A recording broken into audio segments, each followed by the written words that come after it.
Hey everybody, Drew here, and you're in the shop with my wife's Suburban, actually. That's definitely not a fun thing to be here on my free time working on a car we own, but gotta do what you gotta do. So I just wanted to give you guys a couple hints and tips for when you're doing things like the oil cooler lines, and right now I'm on the pan gasket.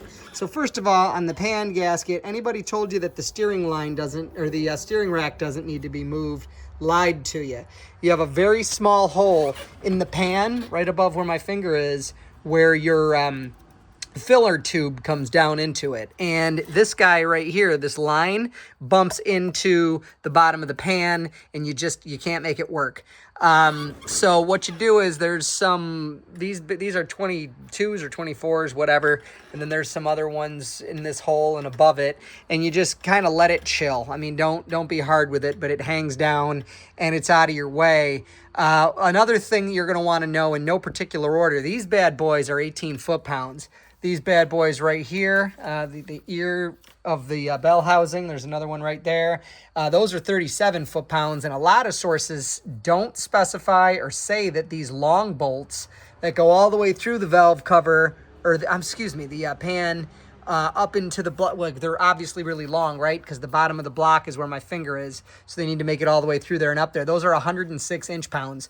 I'm not sure if you would destroy anything trying to torque those to 18 foot-pounds, but trust me, it wouldn't be good. The other thing, you can't see it, but it'll be obvious when it's apart. It looks like the sides of the block that run this way and the front and the back are separate pieces. You need to fill in that little gap with RTV when you put in your solid aluminum valve cover gasket. Another big tip is your oil cooler lines. They're a miserable job, and a lot of people, I didn't think to do this when I did these. Just cut these bad boys apart, the old ones, and take them out in pieces. I took mine out in one solid piece. They came out right here in between the oxygen sensor and the frame rail next to the catalytic converter. They came out whole, and they went back in that way. And make sure, I forget the torque spec, but make sure that those bolts are torqued correctly. I have the front differential out. That's also absolutely necessary to do this job. And then the other thing I wanted to tell you guys, I'm not a big dude, and it hasn't cost me many opportunities in life. I'm never going to be in the NFL, but I'm able to sit up right where the splash shield would be, kind of sit up on my creeper and show you guys. See that peg in the dead center of that? It looks like if you're looking at a TV screen, there's a peg coming in from the right.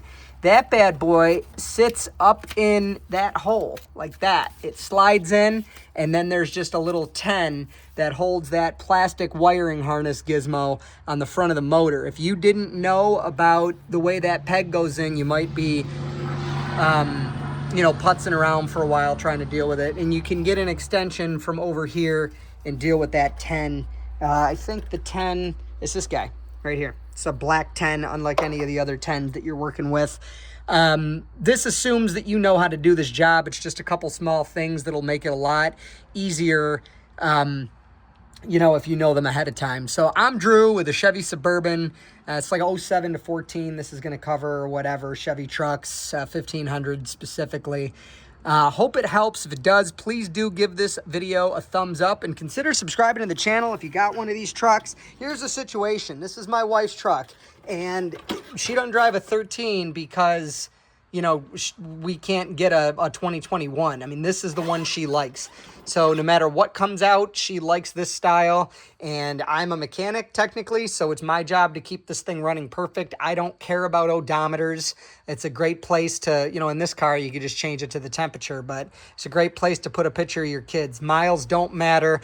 Take care of your car. If it's not a piece of crap to begin with, it'll last. These are actually really well made. We have the cylinder deactivation turned off, so it runs on 8 cylinders all the time.